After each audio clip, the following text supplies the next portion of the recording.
Good morning, guys. Today I'm going to be smoking a pork shoulder, also called a pork butt. I'm going to go through my process here. So I bought this Smithfield pork shoulder butt roast at my local Price Chopper. Now, everybody says that, they moved over to China and we shouldn't support them, but the truth is they contract to thousands of farmers independently as well. So this is an American-raised hog, killed by American workers, processed by American workers right here in the United States. So we don't have to worry about that. Now I've got this coffee rub here that I made yesterday. It's coffee, brown sugar, dark chocolate, red pepper flakes, garlic powder, a little bit of salt, a little bit of cayenne, and that's it. We're just gonna lightly sprinkle it on the butt and put it on the smoker at 250, about 6.5, 7 hours, and she should be rolling. So I'm gonna stop the video, rub her down, get the smoker up to temp, and show you guys what I'm working with. Okay, ladies and gentlemen, we're back. Just gonna show you my setup. It's before dawn, so you can't really see very well, but I have an Oklahoma Joe's smoker here, and just getting my chimney rolling. I'm gonna get the temperature up to about 250, and then we're gonna start putting the pork butt on, so I'll see you then. Hey everybody again. So, got the smoker up to temp. It's at 240-ish. I got an alarm set for 280, so I can manage it before it gets out of control. The butt's in, fire's on. I'll show you what it looks like real quick. Got a flat, not a flat, what the hell am I saying? A stave from a bourbon oak barrel. And now we just wait for it to cook. I will get back to you soon. Just smoking. Got that thin blue going. Back in a few hours. Alright, I'm also going to do some spare ribs today. I'm not going to do much in the way of trimming. I'm not making them St. Louis cut or nothing. I'm just going to put them on the way they are. You'll see there's a thin membrane on the back that we're going to pull off. There's a little bit of I already cut one off, but on the other side of these you'll see there's a flap. That skirt we can pull off of there and cut, because that's not really going to do anything for us. It's right here, all this little pit right here. And yeah, that's all we're going to do. So on the back with the membrane, you just want to take something small so that you can get underneath it. Once you get it, you can kind of grab it with a napkin, and the whole thing pulls off here once you get it started.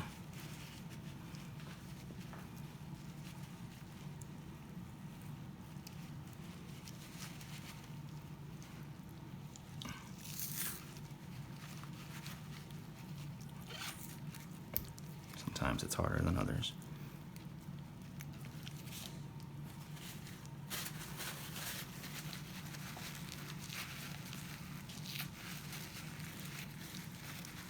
Oh my gosh, this thing's gonna fight me every step of the way.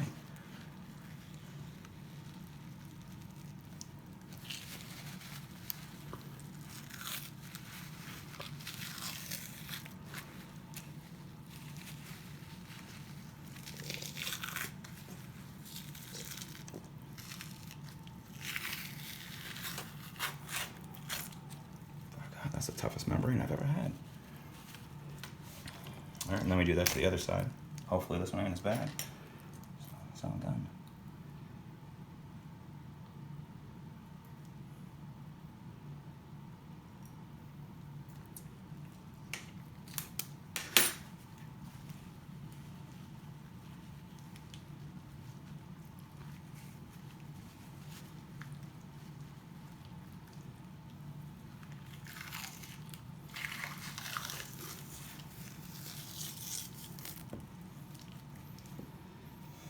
Like I said, sometimes it's easier than others. Sometimes it gives you a hell of a time. Sometimes you just quit and say, the hell with it, I did what I could, and leave what's on there on there. But, fuck it, good enough. Alright, so now I'm just gonna trim this part up here. And then you want, fat-wise, you don't really want to do a lot of trimming, but you want to get the shit off the sides like that. That's crap. That's not going to render down. Some of this silver skin and some of this thin fat here, that won't render down, so you can get rid of it. You're looking for the fat that goes with the grain. I mean, that'll all blend and melt and be real good. This stuff here, this will just end up, when you go to cut it, it'll all slough off and you'll lose your rub that was on it and just be nasty, naked looking ribs there. And same thing on this side, you just trim some of the crap out of there.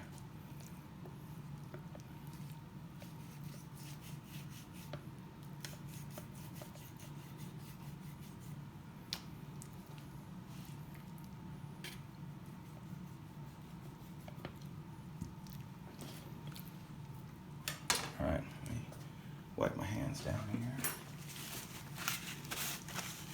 All right, just take these gloves off, I guess.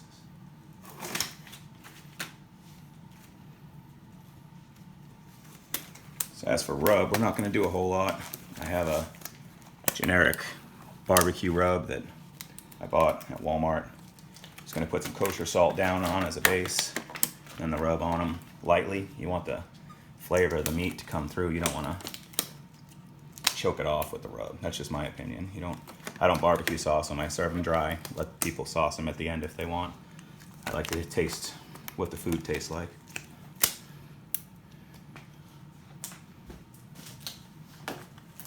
Right, so I just got kosher salt. Sprinkle a layer on there.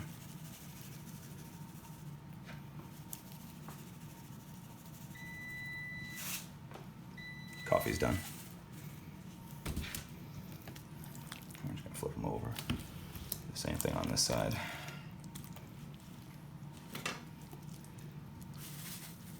Ooh, a little bit more.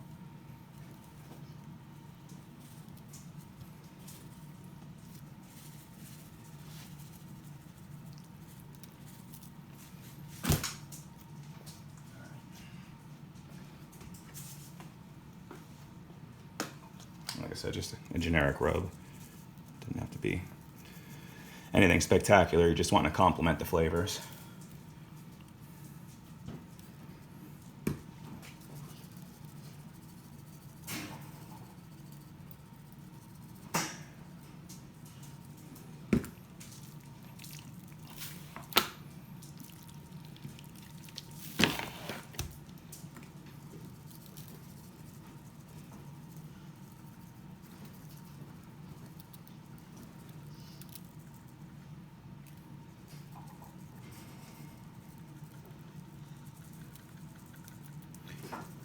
That's really all I'm doing. I'm gonna let them sit for about an hour and then go throw them on the smoker and get them started.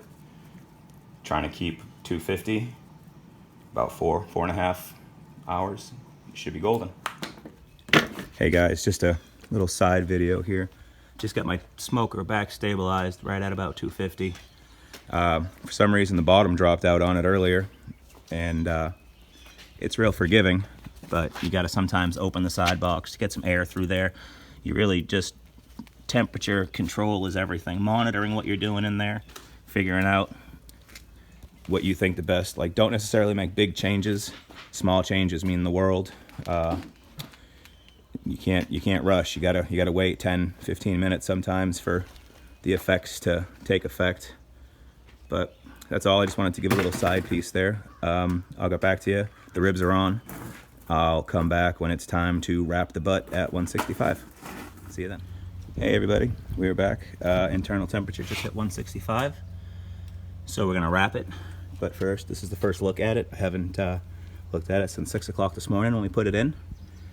Temperature's about 260. So we're doing all right there. All right, let's see what we're dealing with. Ta-da! Oh baby. Oh yeah, okay. Alright, so now get my butcher paper and my pen, and I'm going to pick it right up and put it right in, hopefully without burning the shit out of myself. That's not gonna work. Give me 1 second.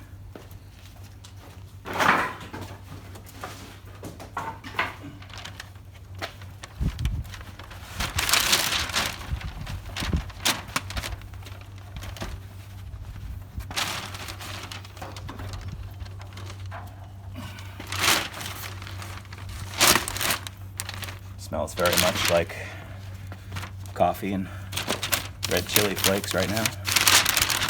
Very excited.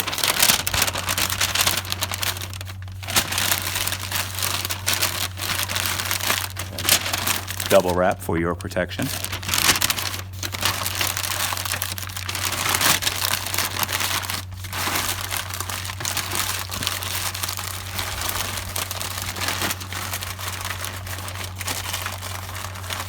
I don't know if you can tell, I'm kind of shit at wrapping stuff.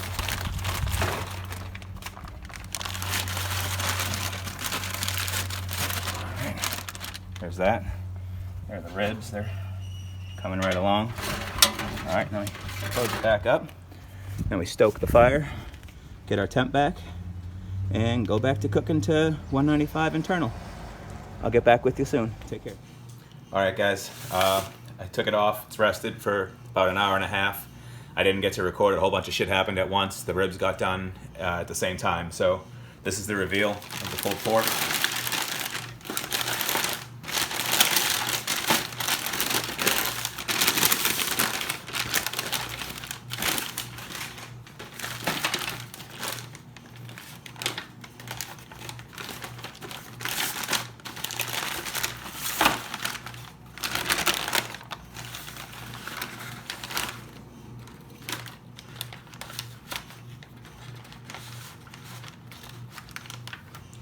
That's a good sign, right?